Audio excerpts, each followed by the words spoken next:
Please, warm hand to Professor David MacMillan.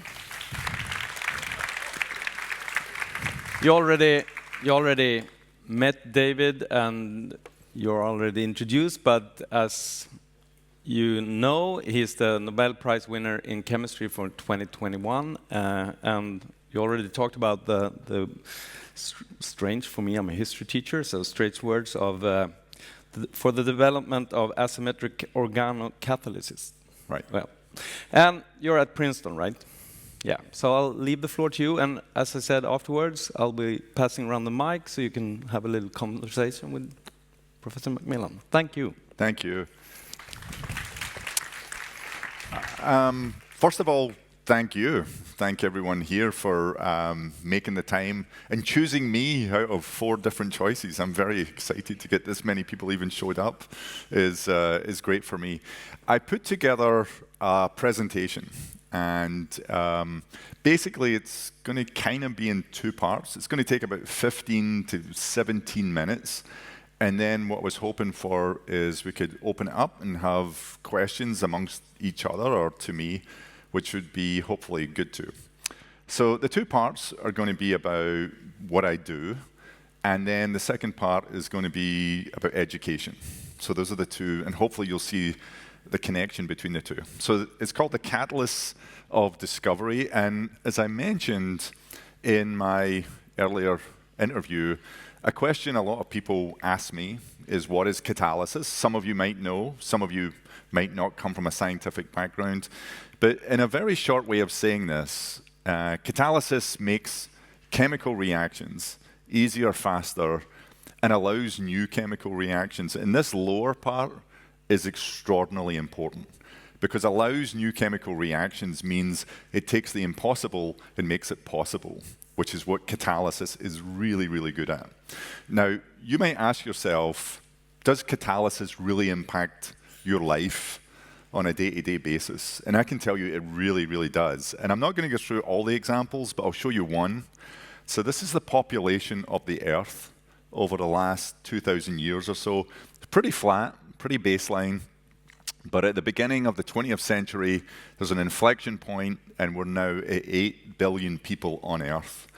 Now, I can tell you it would be impossible to have 8 billion people on Earth without this one catalytic reaction. This is the conversion of nitrogen to ammonia. This catalytic reaction takes up more than 1% of the whole world's energy supply every single day. That's how enormous this catalytic reaction is. So you might wonder, why do we need this reaction to have 8 billion people on the Earth? And it's really simple. We use it to make food. We wouldn't have enough food for the planet unless we had that one catalytic reaction. Now, a little interesting piece of trivia. If you think about your body right now, and you think about all the protein and the DNA, all those molecules that contain the atom of nitrogen that's in them, 50% of your body's nitrogen that's in all those tissues right now comes from a factory in Germany. If that doesn't freak you out, nothing will freak you out. I mean, that to me is an amazing statistic. Now, there's other parts to this. 35% of the world's GDP right now is based upon catalysis. And as we think about climate change and all the things that have to happen and the solutions to climate change, that number is only going to keep increasing. It's only going to keep getting larger.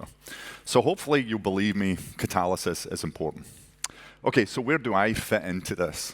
Well, in 1996, which was almost 30 years ago, when I was much, much younger, I went off to Harvard to join the lab of Professor Dave Evans.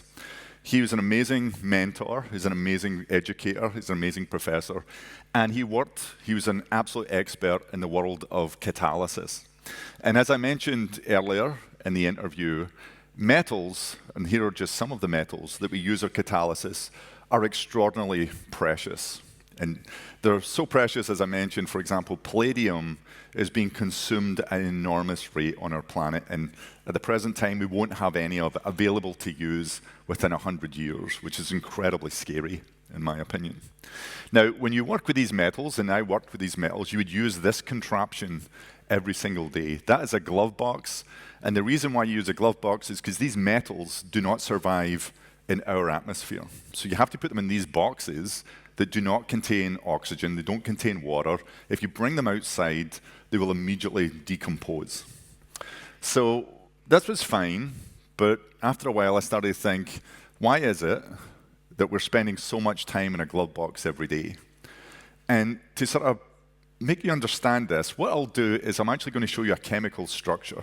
There's not going to be many chemical structures, don't worry about this, but this is a typical metal catalyst. And even if you're not a chemist, you can see that you can literally split that down the middle into two separate parts. And on the right-hand side, you can see that this is the metal part. And metals are often expensive, toxic, difficult to work with, and as I mentioned, non-sustainable. We're using them up at a rate that we cannot basically recycle them. So that's obviously hugely problematic. But if you look at the other part of the same catalyst, this is the organic part. And organic molecules, we're all made of organic molecules. Organic molecules are everywhere. They're inexpensive, they're safe, and they're sustainable. We go right back into the life cycle. So thinking about this, one of my thoughts was, well, why don't we just use the organic part as the catalyst? The problem was people really had not thought about if that was possible or not.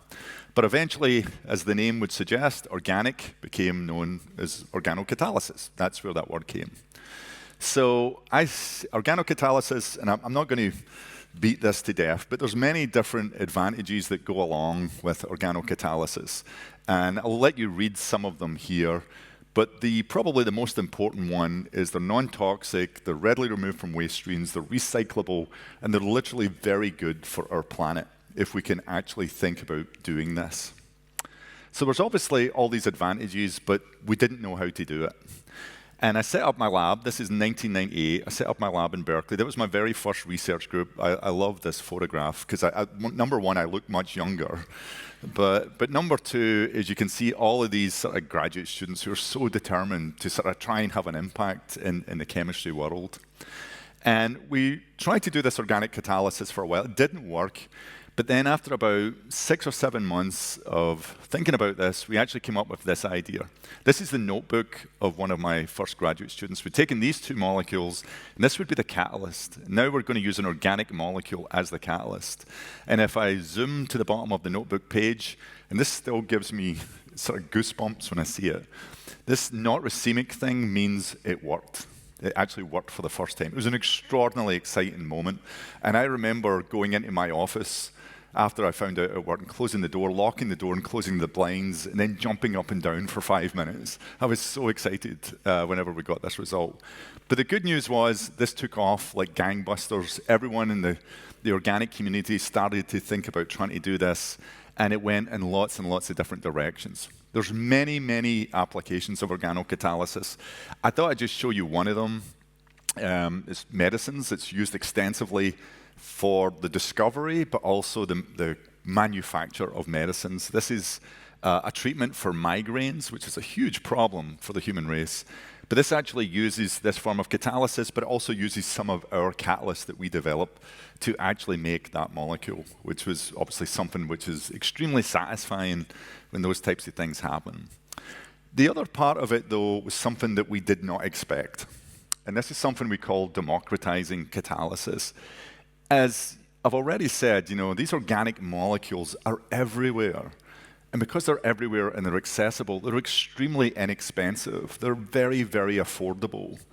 Because they're so affordable, that means that this type of research can actually be taken on and performed in any continent on the world. And it's actually taught in every continent on the world. And people often say to me, what is going to be the next big breakthrough for organocatalysis? And I always say, I have no idea. But the one thing I do know, it's not based upon who has the most resources or the most money. It's going to be based upon who has the best idea, because it's so inexpensive to do this type of research, which is something that really, really speaks to my values. That's something that I think is really important. Okay, so that was what eventually led to the Nobel Prize. Now I'm going to talk about my education. So where am I from? I'm from Scotland. This is where Scotland is. And I apologize if this is insulting to you. I'm pretty sure you know where Scotland is. But trust me, no one in America knows where Scotland is. Absolutely no one. But there's a mnemonic that I always use to explain to people, or how to remember where Scotland is. You just always remember Scotland. Scotland is always on top of England. It's always on top of England. I apologize to any English people in the audience. Okay. But I come from this town called Belsill, which is a steel-working town, just about 8 miles away from Glasgow, which I'll talk about in a moment. I grew up and these are photographs of me growing up. You're probably thinking right now, I must be an egotistical maniac because I'm showing you photographs of me as a baby. But the reason why I'm showing you this is right after I won the Nobel Prize, the Nobel Prize organization contacted me and said, "Can you send us photographs of you as a baby?" And I said, "Why?" And they said, "Well, we want to put them on our website."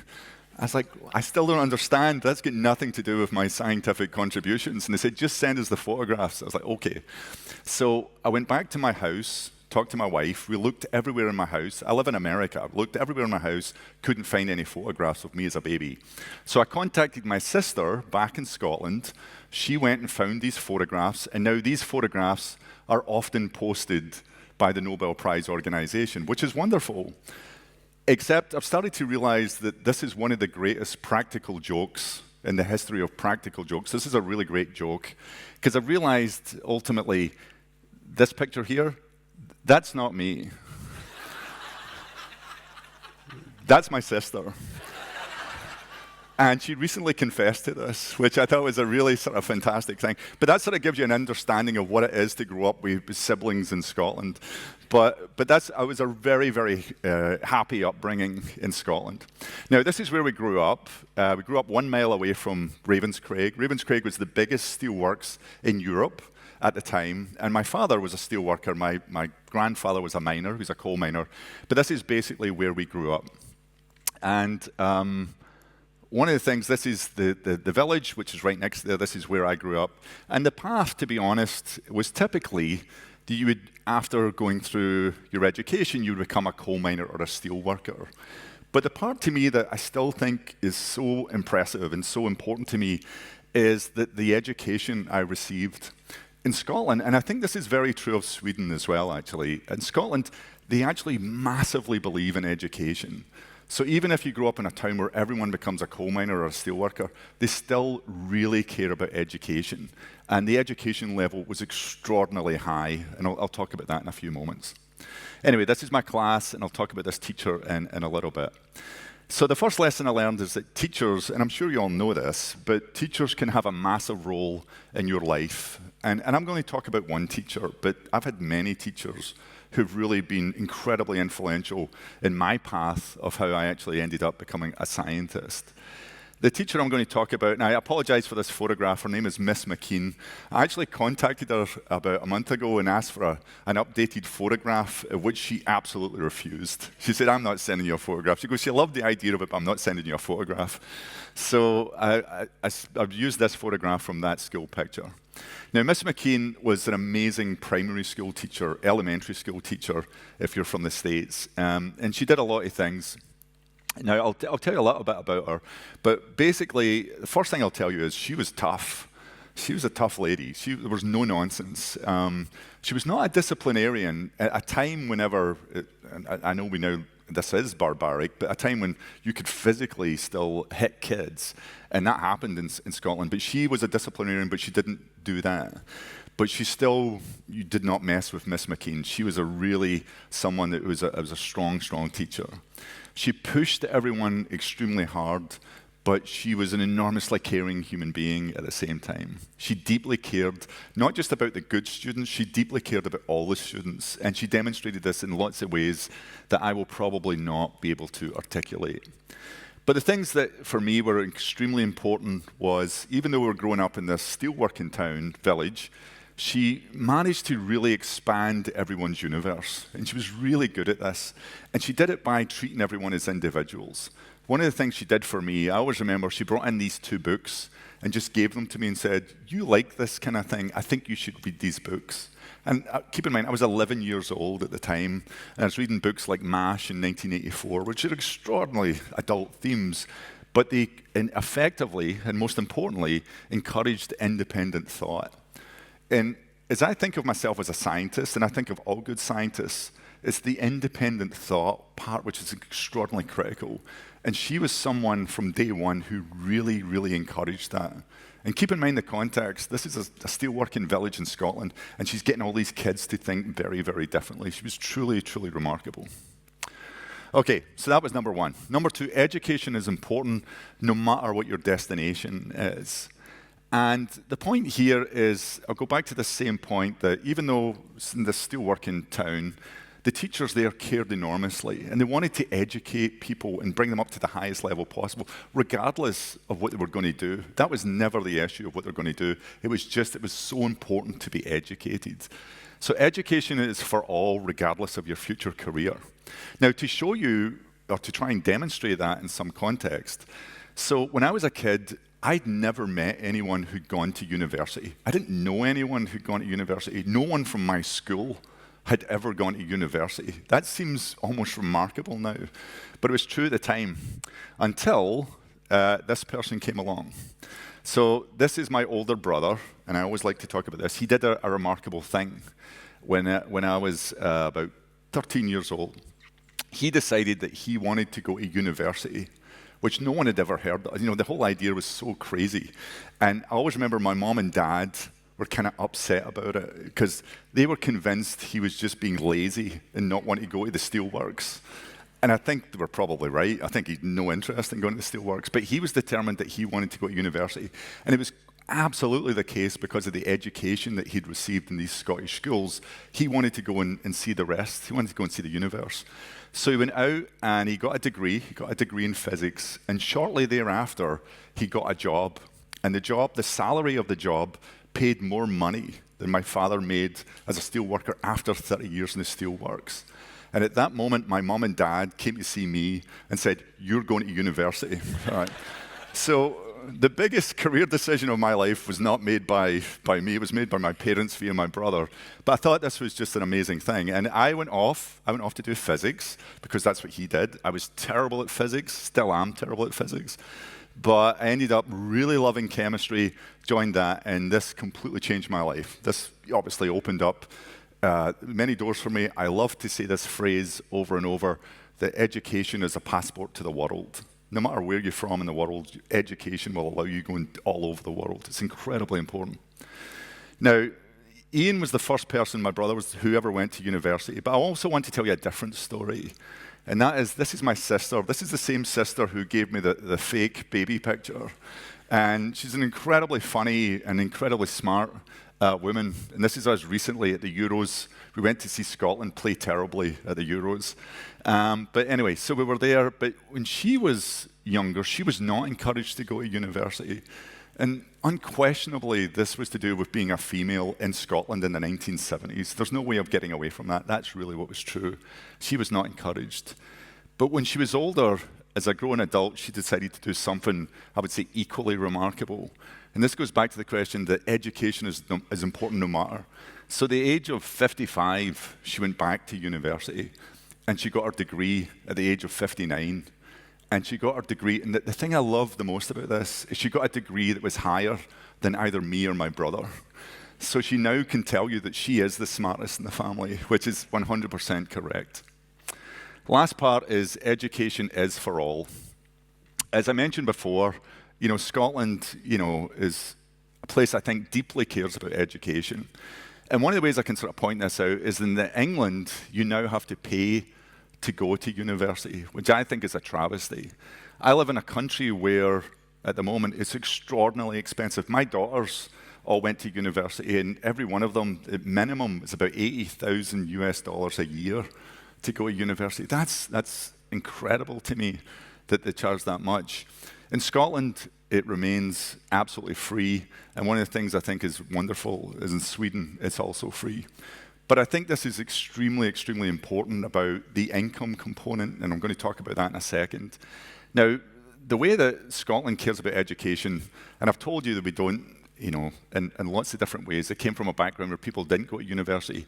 And you probably think this is not a very good metric, but one of my favorite things to tell people the value of education for educating people who don't have to pay anything. There's different ways you can point to this, and my favorite one is Scotland is not the most Nobel Prize winning country per capita. It's actually number 2. Number 1 is Luxembourg, because it's so tiny. But Scotland's number 2. It's got a tiny population. It's got 16 Nobel Prize winners. And I think that 100% is one way is coming from the education it receives from all those teachers who care about educating what is a predominantly working class country. Okay, I made all that sound wonderful, but there's still problems. And this is a problem in Scotland, at least, and it's the attainment gap, which I think is true the world over. So the attainment gap is basically the difference of success rates as a function of your family's income, or whether you're privileged or underprivileged. And the attainment gap is actually increasing in Scotland, which is actually a big problem. And in fact, graduation success rates are actually dramatically different between people who have money and don't have money. And this really boils down to being able to stay in university. It's not just getting into university, it's actually staying in university is really, really difficult. So as I mentioned earlier when I was asked about it, after we got the Nobel Prize, we used the money to create this foundation, this charitable fund. This is my mom and dad, so it was named after them. And as I mentioned, this fund grew and grew and grew, which was wonderful. And we've done a couple of donations now. The first one through the University of Glasgow. These were scholarships to low-income students for 15 of them to help continue their studies. This is going through basically the cost of living crisis. People just couldn't even afford the electricity to keep them warm. And these scholarships helped do that. The second thing, and this is one we just did recently, the attainment gap and the way they can actually monitor this is based upon your zip code or your postcode. They can actually tell by the area that you live in whether you're going to be low income or not. And on this basis, it turns out I come from a low income background. The 2 high schools that are in the town are in that area. And so we recently just donated basically tutors for 80 school kids for 3 years. And these, again, are going to be to help these kids get up to a level to actually get into college. All right, so the lessons, teachers obviously can have a massive role in your life. They really can. And it's that really encouraging people to think differently is so important. Education is important no matter what your destination is, and obviously education is for all. And I think the sort of other clear message here is obviously teachers make this possible, and I've told you about Miss McKean, who was so critical for me. I think I've probably talked too long, so I'm going to stop now and sort of thank you for at least listening to me. I would love to talk about any of this. I have questions for you too, which I'm happy to ask you too, because I'm really interested in asking you some things, but if there's time for that, but I'll stop now and just in case I'm running over time. Thank you so much. So, we'll have questions from you, and I will start with one. I'll jump in. You talked about your hometown and your brother being the first one to go to university. And I imagine, except for the very fine things you do with your charity or your foundation, are you there a lot? And are you talking to children in high schools in Scotland? Yeah, so one of the things that I do is I go back about 3 or 4 times a year. I've been back to talk to a lot of government representatives. One of the goals, I mean, this fund has grown, but Scotland's a country. This fund is never going to be able to solve Scotland's attainment gap. But the critical thing is getting attention. And this whole idea of raising awareness. And now we're talking to the government, we're talking to a whole range of different other charitable funds who are all getting together. And they're now thinking about new ways to address this. So it's a little bit of, I mean, the Nobel Prize is incredible because it raises your sort of profile in interesting ways, some good, some not good, but it interests your profile, and then people will actually take you more seriously, which I find is also bizarre, but they do. But using that, this is getting government people at least talking about it now. So that part has been really key for me. So I do try and get back as much as possible. But the other thing I said earlier is it's been an incredible education and learning about what the problems really are. Because you think, this is a problem. Okay, we'll fix getting enough tutoring for kids. And then you realize the only way we're going to be able to do that is through kids being able to access tutors, which has to happen through being online. Then you realize that the kids don't have computers. So then then you have to go and solve that problem. So it's been a really interesting process in learning about all the different facets to overcoming these issues. But it's ongoing. We're a long way from having a significant impact, but we're pretty hopeful we'll get there. Thank you. So now with questions, please state your name and maybe where you're from, and use the microphone because we're recording this. So. Thank you very much. Dennis Omolo from Kenya, and you've just told me that you've not met a Kenyan before. I've never met a Kenyan before. No. Okay, so that means you don't know what I'm going to be asking you. You've not heard about it before, but in Kenya we don't have free education, even at the primary level. And of course it becomes worse at secondary and then at the university. And even find that politicians are now using these bursaries and scholarships, which cannot solve the whole issue of education that is not free.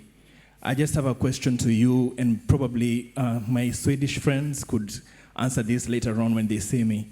What would it take for a country to have free education? So, I mean, that's a great question. And so the first thing I'll immediately try and dodge the question and say, I'm a chemist. I am not a world's expert on how to change the economic background to fix education in any given country. Obviously, I'm focusing a lot on Scotland because that's my background.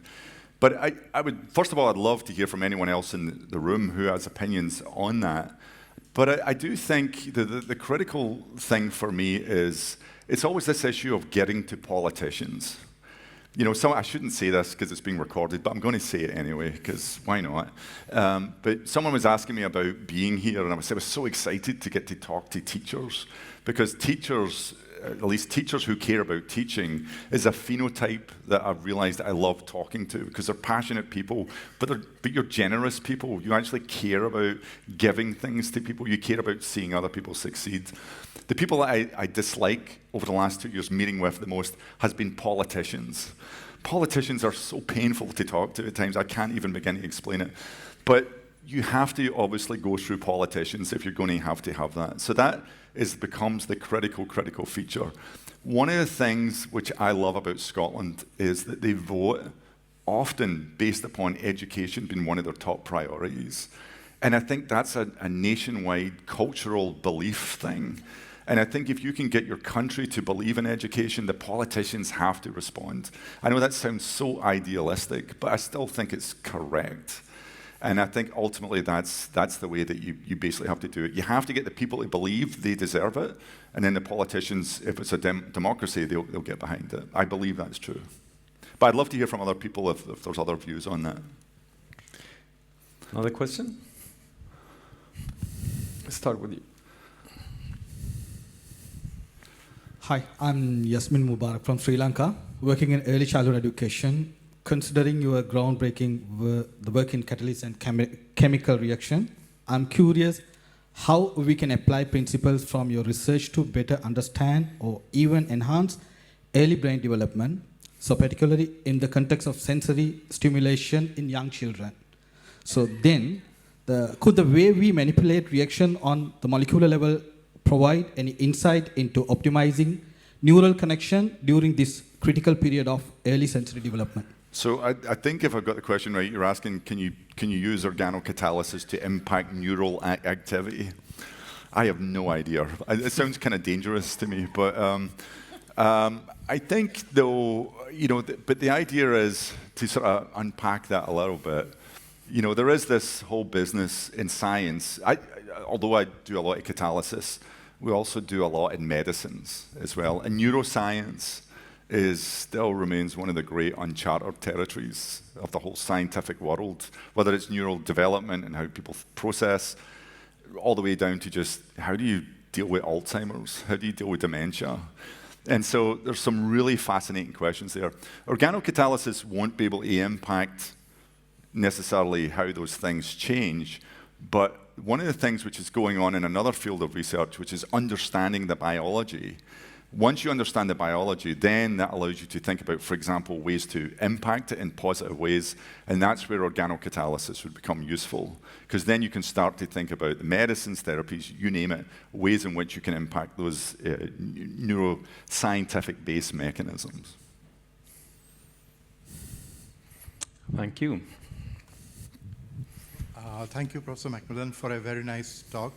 I am Swayam Jyoti from India, and I did my PhD in ETH Zurich in material science, and I'm currently a teacher and a researcher in Germany.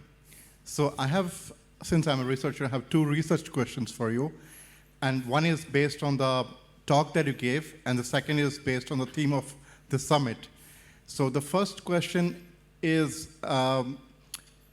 in the next decade or next few decades, we can probably prevent a war or prevent a pandemic, but we cannot prevent the harmful effects of climate change passing on to the next generation. Mm-hmm. So my question is that which of the 5 catalytic reactions will have the most impact in the next decades? Is it formation of green hydrogen, or is it, probably you can say. So this is, now we're into the realm of conjecture, or the realm of what do I think. And quite frankly, if I was you, I would be very skeptical of any scientist, including me, saying, I think this or I think that, because at this point, it's all hypothesis about what's going to happen in the future. However, I'm a sort of climate optimist. I do actually believe there will be solutions to climate change, and I believe that it will happen, and I believe it will happen. It will have to happen through catalysis. But those catalytic reactions have not been invented. They're not things that we're doing right now. But this is what science is, where you're faced with these issues, and then you have to basically solve the problem. And that's what scientists, that's their job. That's what they have to do. But what's absolutely critical is a belief that we can do it.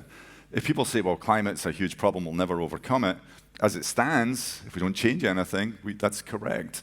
But I'm an optimist in that I do think if you see all the work going on around the world, that there will be solutions continually generated. But the other part is, I don't think right now any of us knows what that solution is going to be or what it looks like.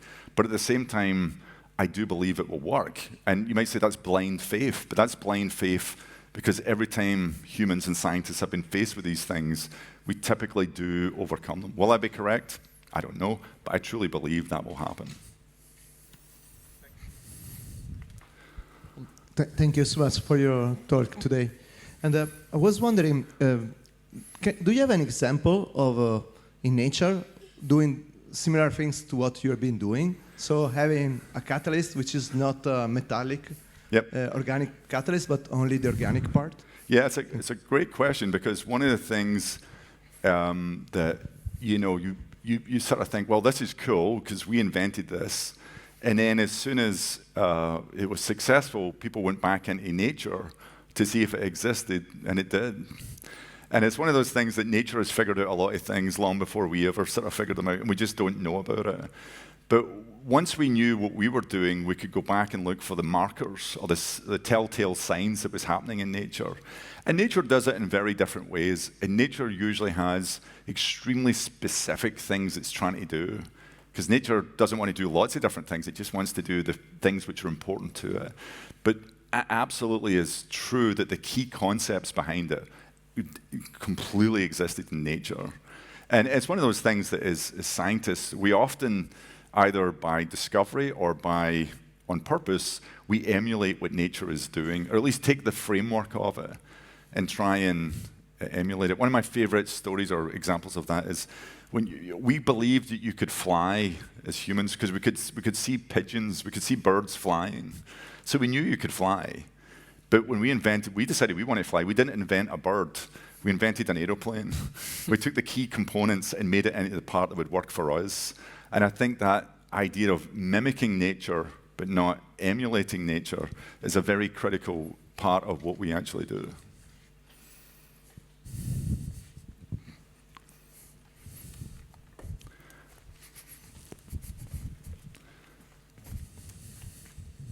Thank you very much, Professor MacMillan. It's a great pleasure to meet you. Myself, Narendra Kumar from Obo Academy University, working there for 35 years in the field of heterogeneous catalysis. Almost 80% what you see in this room is produced by heterogeneous catalysis or homogeneous catalysis. What is your opinion of introducing research methods in catalytic reactions and reaction engineering to the schools, in the school curriculum? Oh, the school curriculum. Yes. That's a great question. So this is something that I was going to ask you all about. This will be a slight detour, but I'm going to come back to your question. So I was down in Brazil last week, and they were telling me in Brazil that high school kids, there's a huge drop-off in numbers of people going into STEM, going into science, engineering, maths, etc. Big drop-off. And a lot of it is why is that? And in chemistry, we see also a lot of people are excited about chemistry, and then they go to college and they lose interest very, very quickly.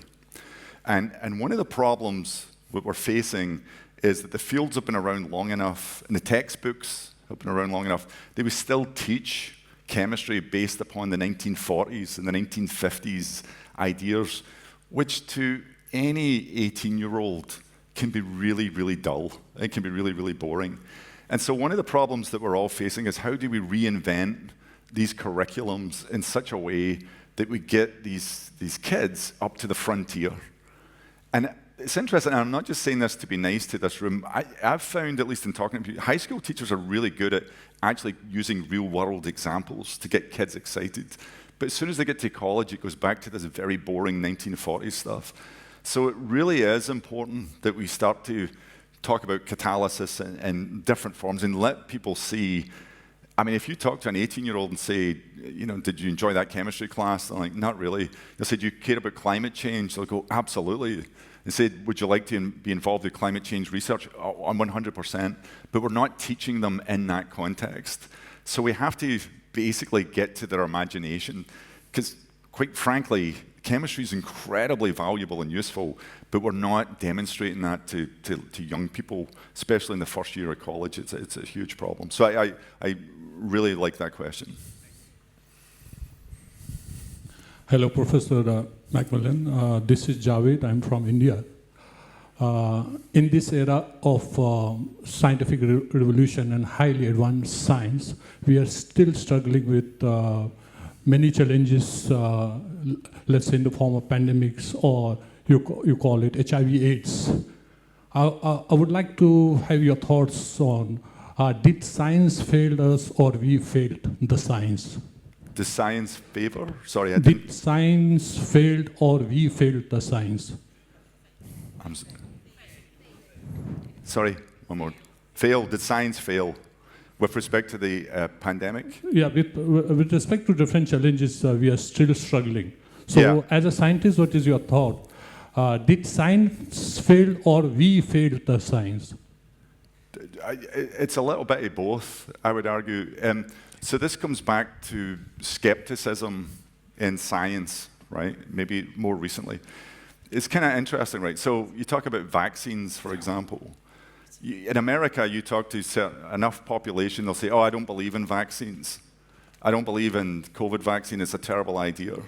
And then you ask that person, what do you think of polio and polio vaccines in the 1950s? They say, oh, yeah, I believe in that, which is really interesting, right? So it came from a culture where they accepted the science in the 1950s and the 1960s, but as they got to the 2020s, they suddenly didn't want to believe it.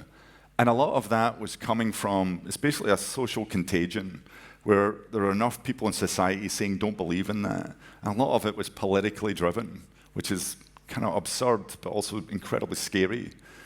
So the key component there is we have to get back to this idea of the 1950s and the 1960s, that people implicitly believed in science.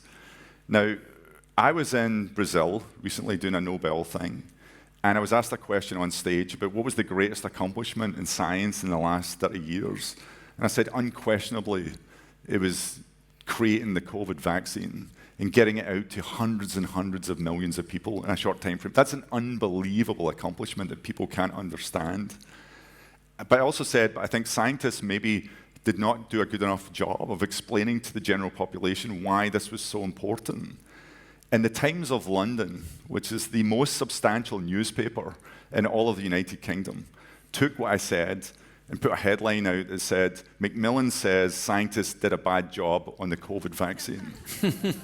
So that's incredible, right? It's an incredible story, and you can look that up. And in fact, the British government contacted me and said I had to come and testify at a panel about why scientists had done a bad job. I had to explain to them, go back and listen to the rest of the interview, which they did, and then said, "Oh, we're sorry, you don't have to come and testify anymore." See, and that's the issue, because people can cherry pick or take information and utilize it for whatever purpose they want to use it for. And what we have to become better at is pushing back and trying to get the message out in a much stronger way, and not be nice about it, be aggressive about it. Like, science is extraordinarily important. It's one of the most incredibly important things that we have. And I'll leave you with one last thought is, all these people who are skeptical about science, they all go online on their phone, on Twitter and everything, and claim that vaccines don't work. And science, they have skepticism about science. And they're doing this on an iPhone. And you couldn't have an iPhone without science. The irony is incredible, that people not understanding the value of science and what it does for their lives. So I think as a community, we have to get so much stronger at being advocates for what clearly is extremely important for our world. David, can we have one last question, please? Is that okay? Yes. So I understood you switched from physics to chemistry, and I find that interesting. So I wonder how that process, when you discovered that chemistry would suit you better, looked like. And another question is, do you see advantages of having read physics in your work now? I'm laughing because, my brother did physics, right? He's my brother, and, we have a good sibling rivalry. It's kind of funny because sounds like I'm bragging. I promise I'll get to the question, but 2 years ago I was knighted by the Queen, so I became Sir David. And no, that's not the point of this. That's not the point. All right, but the point is, like, everywhere I go, I tell people, please don't call me Sir. The only person I insist call me Sir is my older brother Ian, right? Because he torments me all the time, and he torments me because he's a physicist. And whenever I won the Nobel Prize, I went, "Hey, I won a Nobel Prize. Hey, not bad, huh? Not bad." And he said, "Well," he says, "it's only a Nobel Prize in chemistry. It's not a Nobel Prize in physics." And that's the Scottish way of sort of looking at this. So he's tormented me about physics being better than chemistry forever. But the reason why I became a chemist, when physics went from the real world to the abstract to the quantum world, my brain just did not connect. And to this day, I still have a really hard time with quantum. And so quantum is really, you have to think in really abstract, unusual ways, and I have a really hard time with that. But chemistry, and especially organic chemistry, I think for most organic chemists, we can see all that stuff, it shows up in your mind. You can see it. If you've ever seen that Netflix show, Queen's Gambit, I don't know if you've seen the chess show, and you can see the chess moving in the ceiling. And I always think organic chemists can do the same thing. We can see the organic molecules moving around and we connect them. So for our brains, I think it's wired that way. And I always tell people, I didn't find chemistry. Chemistry found me in an interesting way because it worked for my brain. But the idea, does physics impact it? It absolutely does, because you have to have an understanding of the underlying fundamentals to be able to explore anything at an applied level. And if you don't know the physics, then you're absolutely going to be in trouble. I realize that was a very long answer, a very short question, including telling everyone I'd been knighted along the way.